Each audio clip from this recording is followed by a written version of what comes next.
गोंदिया जिल्ह्याच्या सळकर्जुनी तालुक्यात अजित पवार राष्ट्रवादी गटाचे आमदार मनोहर चंद्रिकापुरे यांच्या वतीने कार्यकर्ता मेळाव्याचे आयोजन करण्यात आले असून या मेळाव्याला खासदार प्रफुल्ल पटेल यांनी संबोधित केले असता आपल्या सरकारने लाडकी बहीण योजना आणि लाडका भाऊ योजना अंमलात आणल्यामुळे विरोधकांच्या पोटात दुखत असून त्यांना पोटदुखी लागली असल्याचे खासदार प्रफुल्ल पटेल म्हणाले। लाडकी बहीण योजना एकदम यशस्वी योजना आहे, अभिनव योजना आहे। आपल्या भगिनीला 21 ते 65 वर्षापर्यंत हे लाभ मिळणार आहे आणि त्याच्या पुढेही 65 नंतरही बाकी योजनांच्या अंतर्गत लाभ मिळत राहणार। हे आता पोटदुखी आमच्या विरोधकांना झाली आहे।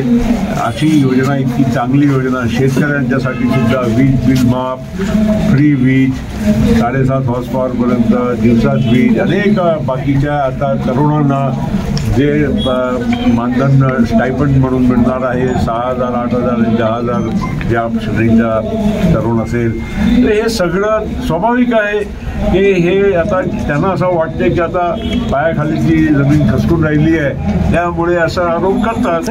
आणि एक मी तुम्हाला नक्की सांगतो की महाराष्ट्रामध्ये अजित पवार जे व्यक्ती आहे ते अतिशय फायनान्स विभागाला गांभीर्यानं समजून काम करत असतात। पैसे महाराष्ट्राच्या तिजोरीमध्ये असेल तरच ते योजना द्यायला तयार राहतात। ही अजितदादाची ख्याती आहे, पण त्यांनी ही योजना देऊन सुद्धा बजेटमध्ये तरतूद करून ते तोटा नाही असंही त्यांनी व्यवस्था केली आहे, त्यामुळे विरोधकांच्या तोंड बंद झाले। तर आगामी विधानसभा निवडणुका पाहता अजित पवार गटाने महायुतीमध्ये असताना सुद्धा आपल्या पक्षाचे जास्तीत जास्त आमदार कसे निवडून येतील यासाठी मोर्चे बांधणीला सुरुवात केली असून ज्या ज्या ठिकाणी अजित पवार राष्ट्रवादी गटाचे आमदार आहेत अशा विधानसभा क्षेत्रातील कार्यकर्त्यांना कामाला लावण्यासाठी कार्यकर्ता मेळाव्याचे आयोजन केले जात असल्याचे खासदार प्रफुल्ल पटेल म्हणाले।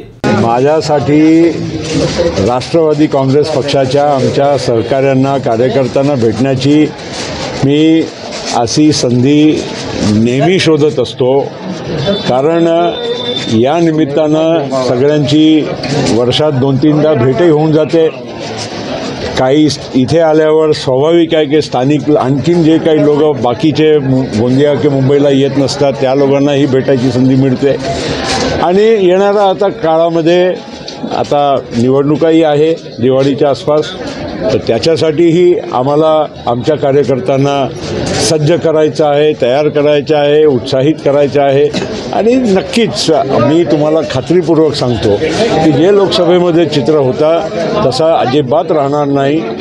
आमच्या या गोंदिया भंडारा जिल्ह्यामध्ये आणि विदर्भामध्येही जे काही लोकसभेमध्ये जे काही एक अपप्रचार खास करून संविधान बदलण्यात येईल आणि लोकांचा एक जे आरक्षणाचा मुद्दा होता त्याला धोका आहे, असा अपप्रचारामुळे नुकसान जे होता अजिबात लोकांना आता समजलेलं आहे, पटलेलं आहे की आता असं होणार नाही आणि आम्ही आमच्यासारखे लोक त्यांना खात्री करून देऊ। तर या मेळाव्याला संबोधित करताना आमदार मनोहर चंद्रिकापुरे यांनी गेल्या 5 वर्षात केलेल्या 1600 कोटी रुपयाच्या विकास कामांची आठवण कार्यकर्त्यांना करून देत आपली विकास कामे गावागावांपर्यंत पोहोचण्याच्या सूचना दिल्या आहेत। मी पूर्ण 15 वर्षाचे आराखडे घेतलेले आहेत, 2009 ते 2014, 2014 ते 2019 आणि 2019 ते 2024 पर्यंत 3.5 वर्षामध्ये मी या मतदारसंघामध्ये 1600 कोटीचे कामं केले। मला फक्त 3.5 वर्ष मिळाले, ते सुद्धा मी त्या कामासाठी खर्च केलेले आहे।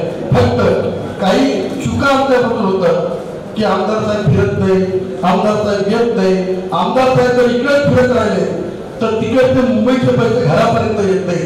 हे मी तुम्हाला सांगतोय, आमदार असले काय, आमदार नसले काय, गावामध्ये विकास होणं महत्वाचं आहे। कारण तुमची अपेक्षा आमदार असतात की गावात विकास झाला पाहिजे, गावाची शिक्षण क्षमता वाढली पाहिजे। तर या मेळाव्यात सळकर्जुनी तालुक्यातील हजारो महिला पुरुष कार्यकर्त्यांनी हजेरी लावली असून आगामी विधानसभा निवडणुकीत देखील आपणच या मतदारसंघाचे प्रतिनिधित्व करावे अशी विनंती कार्यकर्त्यांनी आमदार मनोहर चंद्रिकापुरे यांना केली आहे।